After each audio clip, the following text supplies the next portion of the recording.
Mr. Coombs, Bradley Manning was convicted of 20 offenses and just sentenced to 35 years. What is your reaction? Well, I look at the sentence and I can't believe that that was actually the sentence he received. Anyone who sat through the hearing, heard all the evidence, even in the closed sessions, there's not evidence there where you would think 35 years would be the appropriate sentence. I wonder now if there had actually been damage, or if he had really intended to harm the United States, or if he wanted to obtain personal gain from selling classified information, just what the sentence would have been. Because this was a person who had true intentions. He wanted to help America. He wanted to get people to think about what was going on in Iraq. And he didn't have an evil motive in what he did. You heard from the sentencing his background, his story, and yet that was the sentence he received. And how is Bradley Manning? Interestingly, he was the person who had probably the most cheerful mood afterwards. There were a lot of people who were very upset. He said, "Hey, it's okay. It's all right. I know you did everything you could for me. Don't cry. Be happy. It's fine. This is just a stage of my life. I'm moving forward. I will recover from this." So it was odd that I wasn't the person who was trying to comfort him. It was just the opposite. My sense, I don't know Bradley Manning, but my sense is that he's grown up through this court-martial process. He is actually quite a strong character in the courtroom, and he is, and I've described him as being incredibly earnest. I really think, it's the best way I can describe the sort of sense of sincerity that I get from hearing him testify. What's your sense of Bradley Manning? How have you seen him grow through this process? Oh, he definitely has matured. When I first met him 3 years ago, it was a young man who, still very idealistic, but when he had to explain certain things of what his thought process was, he had sometimes trouble articulating how he was feeling. It was clear he had these feelings, and it was clear he was sincere, but he couldn't really talk about it. He also wasn't a person who really knew how to connect with others, because he was so used to being judged. So even though he was very caring, he would have difficulty whenever you got onto a personal level with him. I think over the years, the 3 years that I represented him, I've seen all those barriers break down. He is not just a client, he's a friend. And to see him mature over the last 3 years gives me great hope for him in the future. And that's really why I believed an appropriate sentence would have been one that got him back to society sooner rather than later, because he has so much to offer. He's really somebody who in life didn't have a lot of opportunities, didn't have a lot going for him, and in spite of that, he turned out to be the type of person that he is, somebody who puts people first, who cares about people, even when these people don't care about him.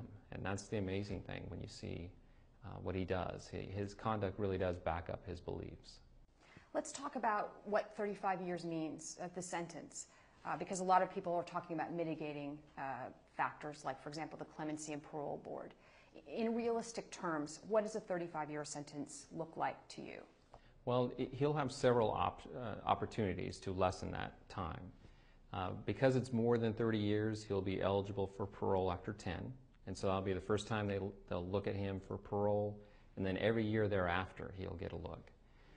From my perspective, he would be an excellent candidate for parole because he's not a risk of recidivism. He's not going to have access to classified information, clearly. His crime was not violent. It was not for personal gain. He has no antisocial personality problems. So this is a person who could be put in society today and be fine. So my hope is that at the 10-year mark, which he gets time credit for the time that he served, so really that's 7 years from now, roughly, that he would be somebody who is paroled. Every year thereafter, if he's not granted parole, then he has another hearing. Although that's not my specialty, I'm going to make it my specialty, and I'll be there in 10 years, or actually 7. And this would be part of time off for good behavior? Is that what you're talking about, or separate from parole? Separate from that. So when he goes into confinement, he will get 2 dates. They will figure out his maximum release date and his minimum release date. So the 35 number really doesn't mean that's the number you serve. You'll get 2 different dates. And he'll find that out within the first week that he's there. He'll convey that to me. Well, I'll make sure that that's accurate, and then I can give some more information as to the possible release dates for him. I really want to talk to you about this case because this case has been obscured from the public, from closed sessions, not having public access to court documents. And before we get into sort of aspects of the case, I want to ask you, how has the way the government has prosecuted this case or Manning's conviction been unprecedented? Well, I think that for starters, you go with an offense of aiding the enemy. And that offense really is unprecedented. When you look at how that was used in the past and how the government tried to use it in this case, they had to go back to an 1800s case to even make an argument, a colorable argument, as to why you would go after somebody who gave information to a journalist and say that they aided the enemy. That is an unprecedented aspect of this case. Not only there, but in every other charging decision that they made, they pushed the envelope of, and even strained, any realistic reading of what the law is. And yet, they seem to not have a problem with that. It was almost a win-at-all-costs mentality. And I think that ultimately will be something on appeal that will get reviewed. And perhaps at that point, Brad will get some relief, even on appeal. Now, Manning wasn't convicted of aiding the enemy. Do you think that the fact that it stood up as long as it did in the prosecution sets any kind of precedent?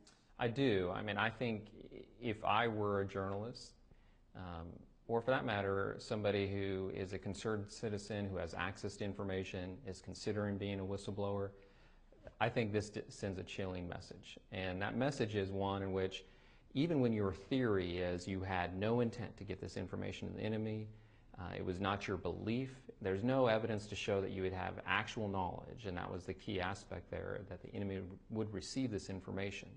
And yet, you're going to be charged with this.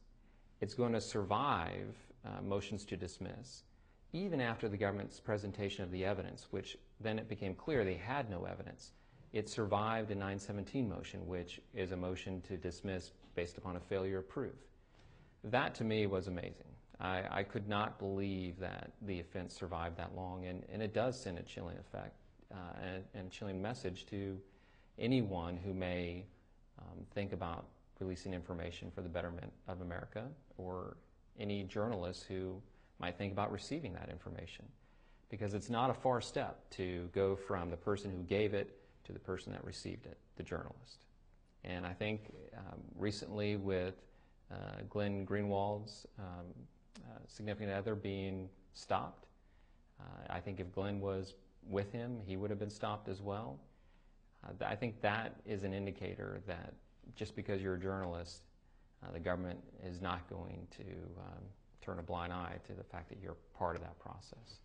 Is Manning aware of the Snowden releases and current events around that? He is, and every morning we give him what's called the early bird.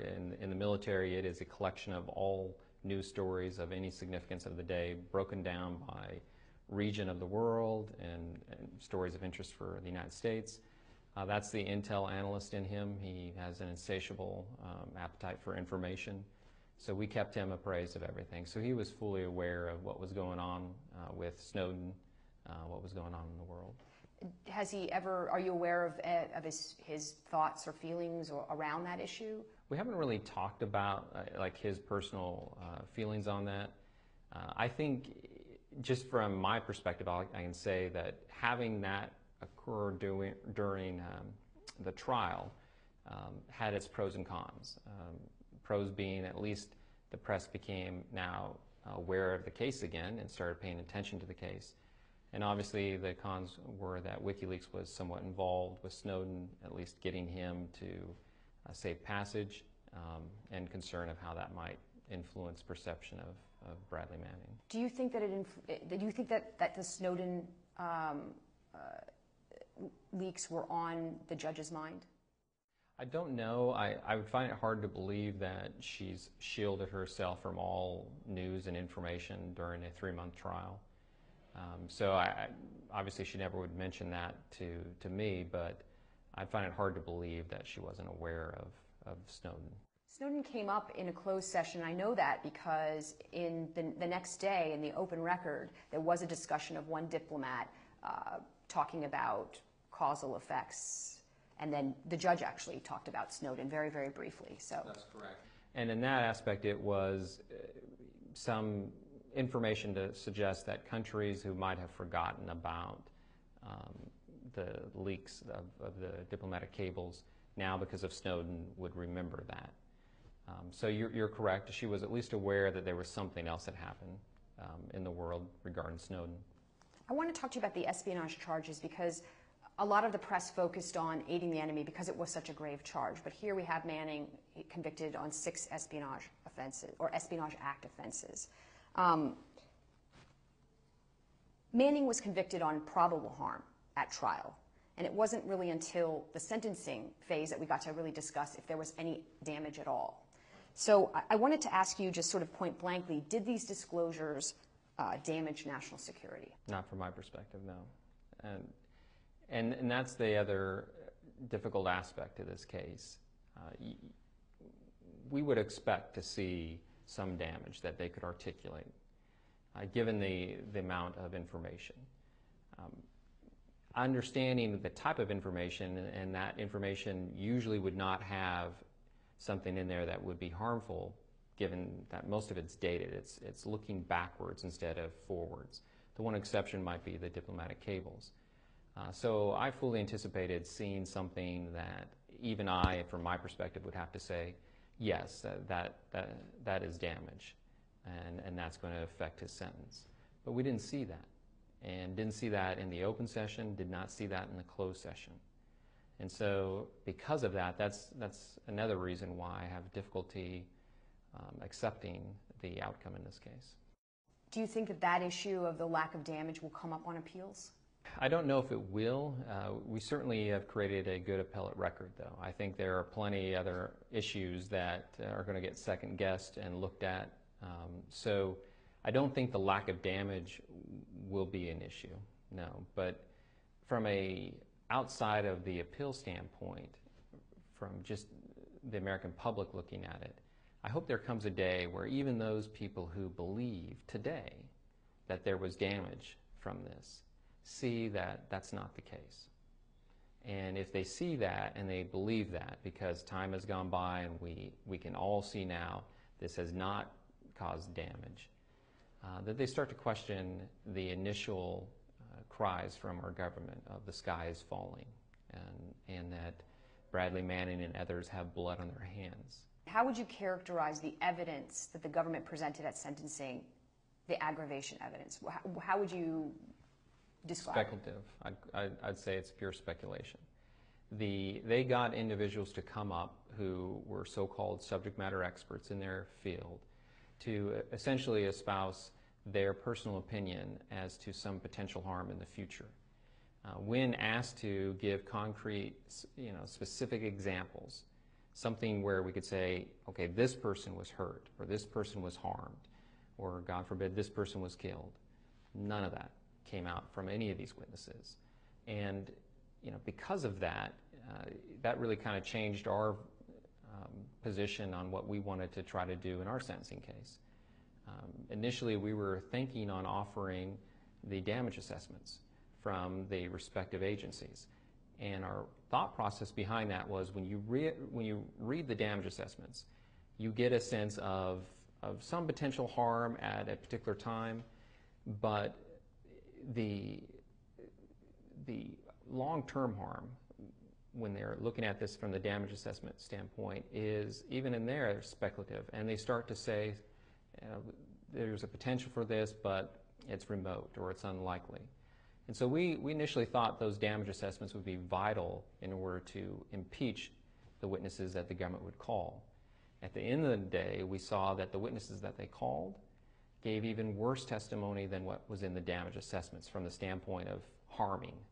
And so what looked initially to be one of our better mitigating circumstances, the damage assessments, actually would have been harmful. So we decided not to offer that. And I fully expected that the government then would offer the damage assessments because it actually did a better job of capturing speculative damage in a more convincing manner than their witnesses did. I want to talk to you about the closed sessions. I mean, you know, I've sort of graphed out all the critical evidence as it relates to certain elements for the espionage charges, for aiding the enemy, and into sentencing. And most of the critical evidence in this trial is classified. And we got into the sentencing phase, and the public sort of wanted to know, was there any damage? And most of these sessions were closed, especially in the sentencing phase. So I want to talk to you about how the prosecutors may have used classification. Do you think that they used classification to hide their case from public scrutiny? I don't think so. And that might be a surprising answer. I don't think they used classification to hide their case from the public. I think they used classification to try to convince the public that there was something in there that was harmful, so harmful that the public, could not hear it. But reality, there wasn't. Classification in this case was really used to hide information from the defense. The fact that it was a classified evidence case really hurt our ability to discover information that in any other case I would be able to have access to. When you have to rely upon the government, and this is the government counsel, to look through evidence and determine what information should the defense receive in their preparation of their defense, you have a problem. I had a security clearance. I had the ability to see any of the information. I should have had equal access to everything the government looked at. And then I could make an intelligent argument at that point why I needed certain classified information. Instead, I had to rely upon a trial counsel whose job obviously is not to look after the best interests of PFC Manning, to look through information and say, no, you don't need to know this. This is not going to be helpful to your defense. I am certain that there was classified information that would have been helpful to the defense that we did not receive. You sort of answered my next question, but I'm going to ask it in a little bit of a different way. Do you think that there's any information that you know of, or it doesn't even have to be classified information, that if it were known more widely by the public or understood by the judge, would have affected Manning's sentence or even his conviction in a favorable manner? I think so, and I think that is the type of information that in any other case I would have the ability to go search for within the government's records. I am confident that there are government members who talked about the SIGACs, the detainee assessment briefs, the cables, and said, this stuff is not harmful. It's embarrassing. It might put us in a bad light, but long-term effects, not so much. And I'm confident that that stuff exists, and yet I never had access to that. And had I had access to that, and the judge saw that, maybe that would have influenced her to come to a more reasonable sentence. I want to talk about declassification now, because here we have roughly 700,000 charged documents, and all of them are still classified, although they're widely available on the internet. And the government chose to declassify two sets of documents, one from the raid of Osama bin Laden, and the other was a U.S. Army counterintelligence memo from 2008 on WikiLeaks that was sourced from public reporting to use in their case for both aiding the enemy and wanton publication. And wanton publication has never been used in military law before. It's not tied to any existing federal violation or punitive article under the Uniform Code of Military Justice. Do you think that this selective use of declassification prejudiced Manning? I think so, because again, this is another example of the government being placed in a position of determining what information can we freely talk about in a courtroom. And let's use the two examples that you selected. The Osama bin Laden raid, declassifying certain information from that. Is there any doubt why you would do that? You would certainly do that in this case so that the information gets out into the public, that Osama bin Laden had information that was leaked to WikiLeaks. That's the only reason you wanted that to get out, to influence how people perceive PFC Manning in this case. Now, with regards to the second document, the ASIC document, this was the Army's counterintelligence report, how they viewed WikiLeaks as a threat. The defense asked on multiple occasions to declassify the information charged in this case. And the reason why that would be helpful is then we could freely talk about it. I could give it to witnesses. We could talk about it in open court. Everyone could see what was happening. The government said no consistently. Right before trial, they said they were going to declassify the ASIC report. And had they done that before, I could have covered that in more detail with Professor Binkler. But they didn't do that. And again, the reason why they wanted to do that was to show that the Army viewed WikiLeaks as a threat, and that P.F.C. Manning should have known that, and therefore he had actual knowledge that the enemy would go to WikiLeaks. The fact that the government can pick and choose what information it wants to classify so it can use it in an easier manner shows you again the unfairness in the system when you're dealing with classified information. And Mr. Benkler was Professor Yochai Benkler, a defense witness who testified for defense against the aiding the enemy charge. And he testified about the networked Fourth Estate, and he's from the Berkman Center for Internet and Society at Harvard. I want to talk to you also about, before we get into a couple other things, I want to talk to you about how political the choice was for what they charged. There were 5 detainee assessment briefs from the Southcom database, which are known as the Gitmo files. And 3 of those, I mean, you can't tell me what they are, but it's pretty clear from public reporting and from defense testimony that they're likely the Tipton 3. So without asking you that directly, can you tell me, in your opinion, do you feel that what the government charged was a political choice? I think that might be giving them too much credit, to be truthful. I look to try to see some rhyme or reason in what they selected for the 793 offenses. At the end of the day... The espionage offenses. Exactly, the espionage offenses. At the end of the day, though, looking at it, I couldn't come to a rhyme or reason for why they would select certain things. There was, with regards to the detainee assessment briefs, many of the ones that they charged, the 5 that they charged, were found on P.F.C. Manning's computer. So that would be kind of a logical connection. The other documents, though, that they selected, conceivably, you would think, would represent the absolute worst examples for the government of damage. Like, this is the smoking gun for damage. And yet, none of them, in my opinion, showed any damage. So why they would select those, I don't know. I should say, just to sort of, for the public, that the Tipton 3 are 3 UK citizens who were released from Guantanamo Bay after no charges, no trial, and they do make anti-Guantanamo Bay documentaries, and the government considers them terrorist recidivists for these documentaries. Throughout the beginning of the discovery process and the motions part of the trial, there was an attempt by defense to get communications between Russell Travers, who was a senior official at the National Counterterrorism Center, who was picked essentially to be the National Security Staff's senior advisor for information access and security. And the White House press secretary called the investigation of WikiLeaks and Manning administration-wide. So I really want to talk to you about this case in a larger context. And have you found any evidence that the investigation of the prosecution of Manning or WikiLeaks was being coordinated by the National Security Council or the White House? I haven't, but I would have no doubt that multiple agencies, certainly the Department of State, FBI, and other agencies of the alphabet soup type example would have some involvement in this case. It was clear that every day we had a group of people behind the prosecution that just sat there. Occasionally they would pass notes to the trial counsel.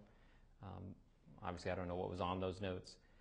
During some of the breaks I would walk up and introduce myself, say, "Hi, I'm David Coombs, how are you, and what do you do for a living?" And they would never answer that question. So from my perspective, clearly there were outside influences, and it would explain why the government did take the position that it did of essentially win at all costs. They never deviated from pushing the envelope.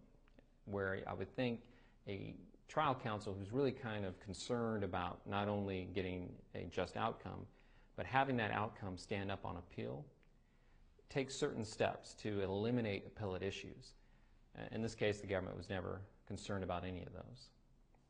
Let's talk about what you just said in terms of, you said that there were definitely other interests around this prosecution.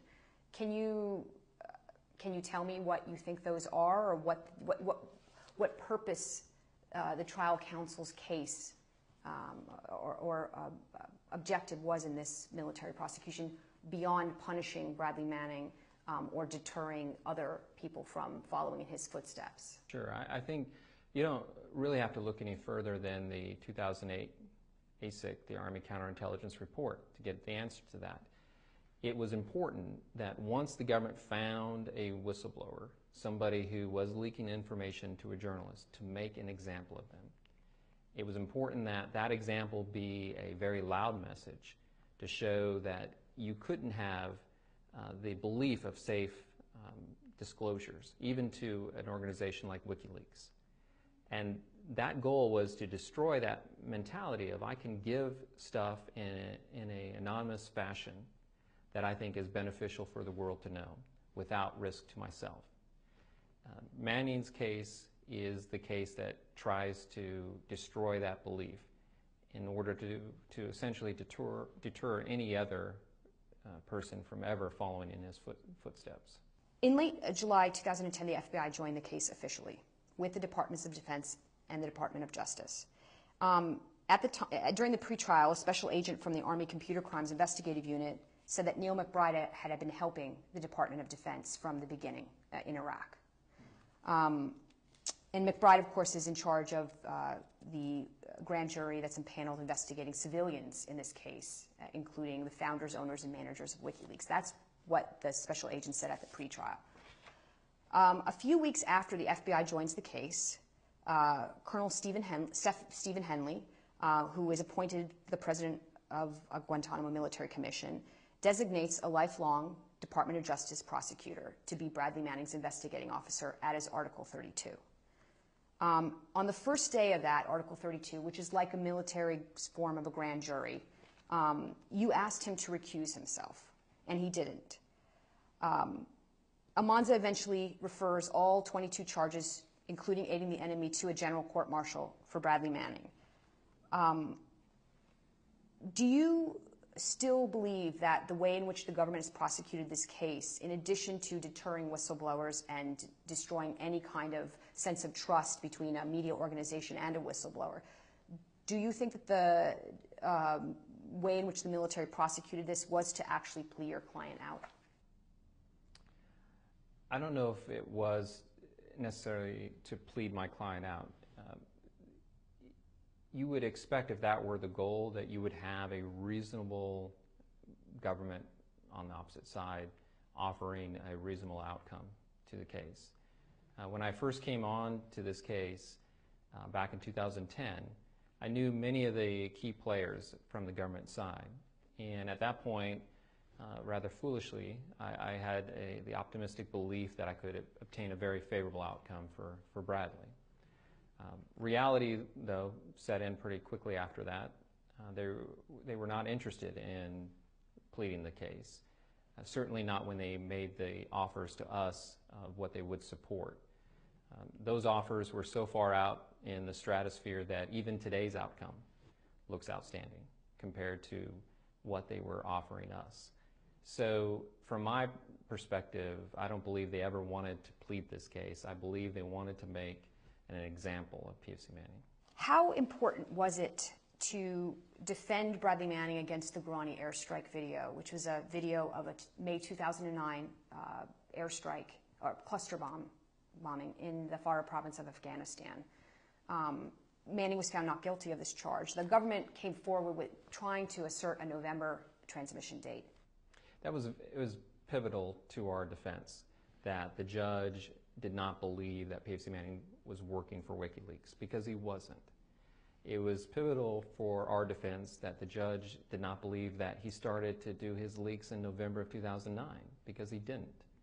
The government wanted to show that he started at that time frame for their argument that within 2 weeks of coming to Iraq, he turned his back on his soldiers, his fellow soldiers, and went to work for WikiLeaks. That could not be further from the truth. The reality of the situation was nothing happened in November. He did find out about WikiLeaks, like a lot of other people, when they released the 9/11 pager messages, and he paid attention to WikiLeaks at that point. He did go on to IRC chats and spoke with other people both working for and with WikiLeaks and other people who are just interested in WikiLeaks. And he found fellow like-minded people there that could talk about issues of not only computers and programming, but also important issues that are important for the world to be discussing. And that's the December time frame. So in January is the first time that he actually discloses anything, and that's the SIGACs, the Significant Activity Reports. From our perspective, it was pivotal that the judge believed that, because had the judge believed that he went to work for WikiLeaks in November 2009, I think the chances of being found guilty of aiding the enemy would have been significantly higher. Did public statements by U.S. government officials affect the treatment of Manning or influence the handling or outcome of this trial? I think they certainly impacted the treatment of him. You know, if you go back to the time when he was at Quantico, you have the president prior to that saying that PFC Manning broke the law. You also have the president saying, I've been briefed as to his conditions. I've been assured that they're lawful. And he essentially blesses off on the conditions that PFC Manning was held in. Well, reality, even with the judge that we have here, the reality of the situation, she found that to be unlawful, how he was being held. Certainly, the Marines at Quantico, when they hear from the Commander-in-Chief that they're holding him in a proper fashion, that certainly impacts his treatment. They took the perspective there that they were not going to have anything happen to him on their watch, and the best way of assuring that was to hold him in his cell 23 hours out of the day and essentially deprive him of the very basic rights that a detainee should have, especially when they haven't been found guilty of anything. So certainly the treatment has been impacted. I think also from the trial perspective, yes, it impacted how this case was tried. I've tried over 100 court-martial cases. I've gone against trial counsel that, in my mind, are unreasonable. But there's always been someone in that process that's the voice of reason, the voice of common sense. And in this situation, there was no one. And the reason why is you had a group think and a group buy-in as to what they were doing. And I think the only reason you would ever have that is if it was something that was blessed all the way to the highest levels. Everyone was expecting you to do a motion related to unlawful command influence. Manning opted to be tried by a military judge. Is that the reason why that motion didn't go forward? In part. I would have filed an unlawful command influence motion if I thought we actually had evidence of that. I certainly wasn't shy about filing motions, so I would have filed that motion as well. But I'll tell you that when I knew we were going with a judge alone and not a panel, it basically eliminated the issue from the defense's perspective. Now, you can still have unlawful command influence when it deals with a military judge, but I did not believe that we had any evidence of that in this case. Let's talk about the choice to go by military judge. In the pretrial record, there was evidence of the government basically objecting and blocking to defense putting questions in or additional questions in to determine the bias of any potential panel member towards gays in the military or towards transgendered people. Was there a sense that Manning could get a fair trial with a panel? I would say no. No. And from my perspective, the reason why is twofold. The first is a panel. Granted, I have had very favorable outcomes with military panels, but there are certain types of charges where you just don't want to take that in front of a military panel. For starters, they don't have a lot of experience. Usually a typical panel will do a couple of cases before they're replaced. So from their perspective, this would represent the worst case they've ever seen.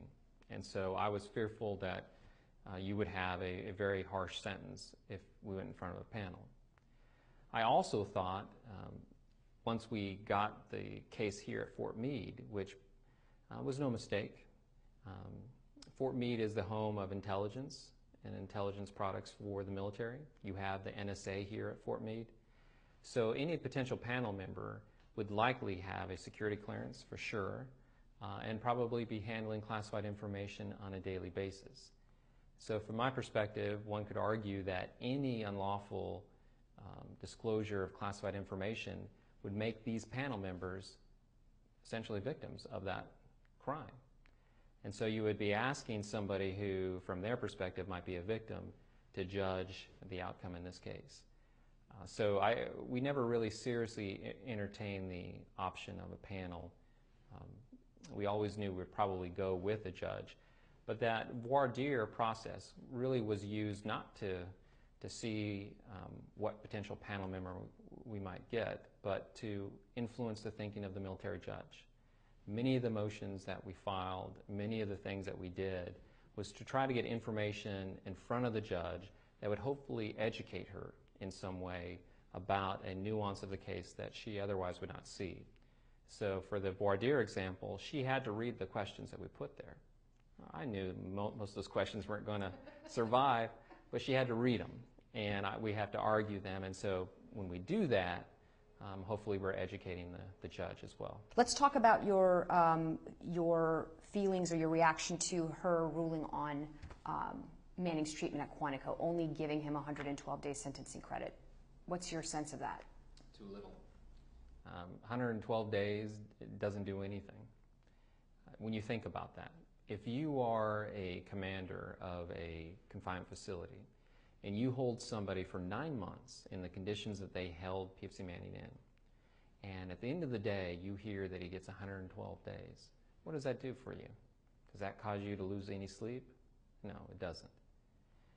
The outcome in this instance should have been something that either gave him years, not days, but years of credit, or it should have eliminated certain offenses. I think a prime offense at that point would have been the aiding the enemy offense. That's when you get the attention of those who would in the future potentially do this. The government always argues about deterrence. We need to do deterrence. You need to give a harsh sentence to convince others not to do the same crime. Well, the same argument would apply in something like this. If you know somebody has unlawfully punished an individual prior to trial, you need to give substantial credit for deterrence. 112 days is not deterrence. What issues are going to come up on appeal as you see them? What are the sort of major mistakes of fact or legal understanding that are going to come up on appeal? I think the biggest one is speedy trial.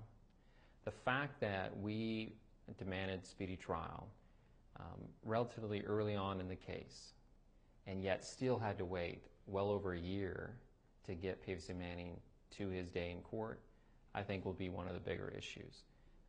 And Manning was held longer than any accused awaiting court-martial? To my knowledge, yes. And you know, when you look at the speedy trial issue, the government avoided that problem by just simply going to the first level commander and asking for him to just say, I'm going to exclude this time. This time will not count against you for any future speedy trial issues. And did that time and time again. And when you think about that, if that's all it takes to wipe the slate clean for the clock, the speedy trial clock, then there is no speedy trial clock. And in this instance, that's all the government really had, and yet it was condoned. So I think speedy trial will be a huge issue. I think the unlawful pretrial punishment will be a big issue. I think the judge's rulings on the 1030 offense, the exceeding authorized access on a computer, will be a huge issue.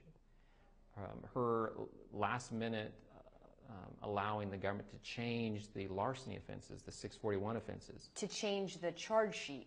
To change the charge sheet, to change the nature of the offense, to change what was charged. after the close of evidence will be a huge appellate issue.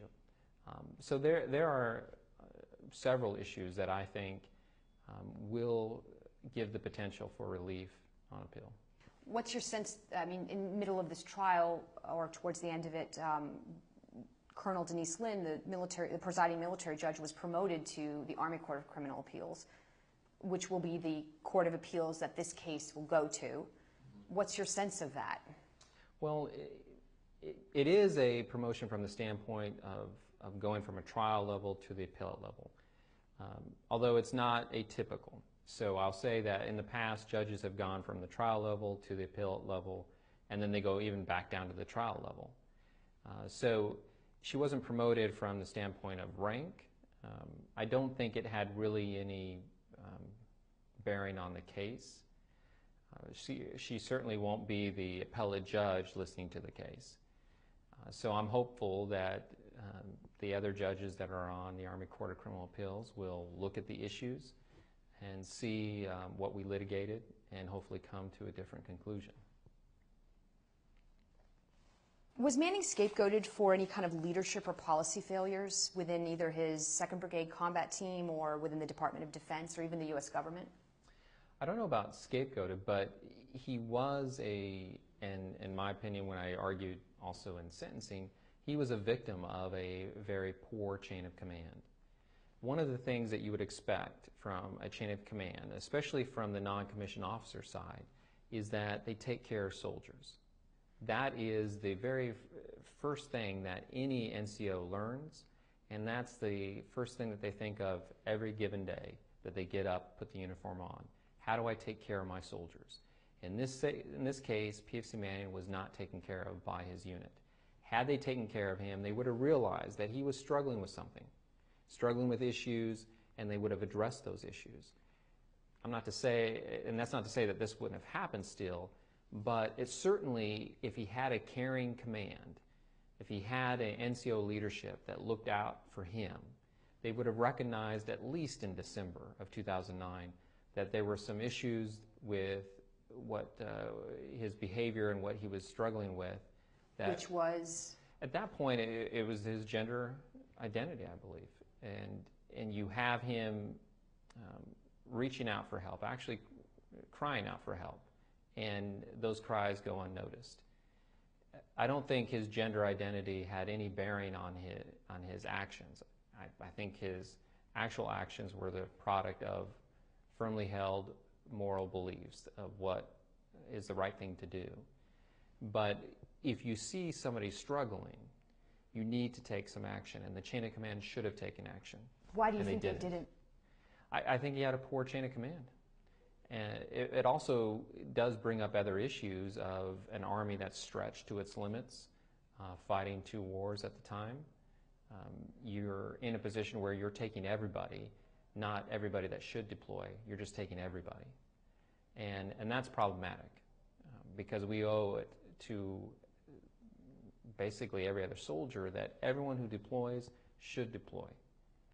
When we're taking sons and daughters to the battlefield, there should be no concern about anybody there having any issues that would detract from their ability to do their job, because their job is life and death. And that's where a strong chain of command comes into play, saying, look, if we have somebody who shouldn't deploy, and even if we need the numbers, even if we need that person to deploy, if they should not deploy, we're not going to deploy them. That takes strength of character. That takes a strong leadership. Those are things he did not have. I want to talk to you about your client. Your client has, in the court record, has had personal issues that they have struggled with that are a part of this case. They've also had gender identity issues or that have come up at the sort of the climax of the sentencing case. And Bradley Manning came forward and offered an apology to the presiding military judge. Could you give the public a context for all of those issues and how you saw they fit into the case and your concerns as a defense attorney as to how you were going to handle those issues? Sure. I mean, I think to minimize Brad and say he is one thing and only one thing is not to do justice to him and how complex he is as a person. I think from the defense's perspective, we had to look at the entire picture of why he did certain things. And it was clear, and you can see that from the Lamo chats, why he would leak certain information. Believing that this information was important for the public to know, believing that it might spark reforms, it might spark debate, it might make a difference in the world. Those are firmly held beliefs that we embraced, obviously, as part of his defense. But you wouldn't do justice to what he was going through without recognizing that he had those beliefs at the same time that he was struggling with a very, very personal issue that was really at the center and core of who he was and who he hoped to be. And he was in a position now of dealing with that in a deployed environment where he couldn't reach out for help, where he couldn't turn to the next person and say, hey, I'm struggling with this issue, can you help me? Because if he did that, he would no longer be in the military. So early on, we had to address that issue. And even though it was uncomfortable for him, and even though at the time he didn't want it to come to the forefront, I told him that we needed to embrace that part because that was part of the narrative. That was part of what was happening, and that was the truth. And we needed to bring it out. But at the same time, we also really wanted to make sure that people knew that we weren't offering that as an excuse. We weren't saying that because of the struggles he chose to leak this information, because of his personal issues, that led him to share information with WikiLeaks. The two are not related. But because they happen at the same time, it's important to understand that because that provides context. And certainly, as we all know, when you're under a lot of stress and when you're under a lot of pressure and when you're dealing with personal issues, that does affect your judgment. That does affect how you might internalize things. And so I think it had an impact on him. It didn't cause him to do his actions, but it was important from the defense's perspective that the military judge got that full picture. And our hope was if she got that full picture, she would understand that who she was sentencing was a good young man, a moral young man, a man with probably one of the stronger moral compasses of what is right and wrong. And he has that compass in spite of his childhood, in spite of his upbringing, in spite of how other people treat him. And this is the type of person that you have in front of you. How did other people treat him? Well, you have people treating him as essentially a pariah, as an outcast. They recognize from the beginning he doesn't fit the typical mold. And so he has very little friends. And one of the aspects that came out through some of the people who would talk about him was even those people who were rude to him, even those people who belittled him, made fun of him, he was still kind to, he was still respectful to. So you see a person like him and you think, you know, if only he had somebody who was a strong leader, if only he had somebody that he could go to and talk to, things might have been different. Do you think things might have been different, meaning that these would not be released as they were released? I don't know. I mean, I think even if Brad didn't have these issues, I think when he deployed and he started to see the things he was seeing, and when he started to read about the things that were being done, I think from a moral standpoint he would have had that problem and still would have had that issue. And I think that's where we get to the apology, where he says, look, you know, I could have done other things. I think if he had a strong leadership, he would have explored other options. He would have explored what the mainstream would say you would need to do. Go through your traditional channels, through your elected leaders, through your internal inspector general who would investigate anything that you believed was unethical or illegal. He would have at least explored those. I don't know if he would have gotten any relief going through that. And so ultimately he might have done the same thing, but it would have maybe delayed his actions. What was the most damage done in this case? I personally, I think the most damage done in this case was the sentence that my client received. If you're talking about damage from a standpoint of what he released, embarrassment. Embarrassment was the most damage. It's not, when you look at the SIG acts, when you look at the other charge documents, all that stuff is, as I said before, something that looks to past acts. It's kind of a historical record. I don't believe any of that gave away anything that was sensitive. The diplomatic cables, on the other hand, I think the damage there was an embarrassment of having other people see that we don't always do the right thing for the right reasons as the United States, which might come as a surprise to some people. You would think that when we deal with other countries, when we deal with people who are less fortunate than our country, that we're doing so in a way that helps everybody, that's in everyone's best interest. But that's not always the case, and in fact, frequently we do things that are in our own national interest. And sometimes that is to the detriment of people who are struggling to have what we have here in America, a democracy, a free and open press. And that's a little disheartening when you see that.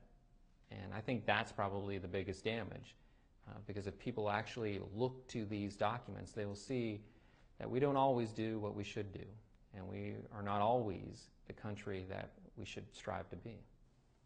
What drove Manning to release these documents? I think what he was seeing and the amount of time that he had to deal with this. If you're in a deployed environment, which I have been several times, you have nothing else but your job, and perhaps going to the gym to work out, to eat, to sleep, then you go back to your job. And for him, I think what probably caused this to accelerate was that's all he had to think about. And because of his moral compass, because of what he was hoping to achieve when he went there, you look back at the Lauren McNamara chats. Now, back then she was called Zachary Antelak. But you look at those chats and you see a young man hoping that when he gets there he can make a difference. He could hopefully save lives, hopefully get people back safely. How disheartening it must have been when he got there to see that that really wasn't always the mission. And we didn't always just kill bad people. Sometimes we just killed people because they were in the wrong place. And no one asked questions. And no one investigated to see, did we do something wrong? And when we did do something wrong, we didn't come forward with that information. We didn't readily admit the mistake, say we're sorry, and show how we're going to prevent this from happening again in the future. We owe that to the American public. We owe that to the publics that we go to protect and to help them build a good country. And yet we didn't do that. And so for Brad to see that, I think that probably is what accelerated his belief that the public needed to see this information. This is my last question for you. You have said in the past that the court-martial is the best, most fairest courtroom for Bradley Manning. Has this trial and your experience through it changed your perspective on the military justice system? It hasn't changed my perspective on the justice system, but what it has done is it has brought to the forefront, for me at least, problems with our justice system, things that need to change. And the first thing that needs to change is Rule for Court-Martial 806. That's the rule that prevents cameras from coming into the courtroom. We need to change that rule. We need to have cameras in the courtroom. We need to have the media have access to see what happens at every moment inside the courtroom. Hopefully this could be aired on C-SPAN or some other network where the average public person could tune in and see what is going on in a court-martial. And the reason why I think that's important is the majority of the things that happen in this trial I don't think would have happened if you had the eyes of the public firmly fixed on it. And in this case, especially, if you had cameras in the courtroom, you would have had more media. You would have had journalists there. You would have had Nancy Grace, I'm sure, would have been live from Fort Meade every day talking about this case. It would have been on the front page of newspapers, and people would then see for themselves what I know, and that is there's a good young man who received 35 years, and he didn't need to receive 35 years. There's a good young man who did what he thought was morally right and for the right reasons. And he was sentenced the way we would sentence somebody who committed murder, the way we would sentence somebody who molested a child. That's the sentence he received. So yes, I still believe military justice is fair. I still am very proud to be a member of the military. But I can recognize where there are problems. And cameras in the courtroom, we need to have that. We need to change that aspect of the system. And then secondly, classified evidence cases. The rules are not balanced. The government has too much power over what is discoverable, over what will be shared, or over how things are given to the court and not to the defense. Those rules need to change. Also, in this case, you get a situation where I'm asking for witnesses that are clearly relevant. I'm asking for people to come testify that would be beneficial to my client, and yet I have to go through the government to ask for that. I have to get their permission, and when they deny it, then I have to go seek relief from the judge. That's wrong. We shouldn't have that aspect of the system. We should have equal access to witnesses, the ability to bring them in without having a trial counsel say yes. Did Bradley Manning receive a fair trial? I think Bradley Manning received a trial in which people will look at it and say, I don't think so. And that's really the question that people should be asking now. Did he receive a fair trial? In my perspective, from his legal representation, I would like to think he received a fair trial. But I have to admit, when you look at this and you see the outcome and you see what came out, it would be hard for somebody to say that this was fair. And at the end of the day, whether or not it's fair, perception is what matters. And the perception is no. He didn't receive a fair trial. And that should be problematic for people. That should be problematic for our military. And hopefully that will be problematic for the President of the United States. And he'll do something about it.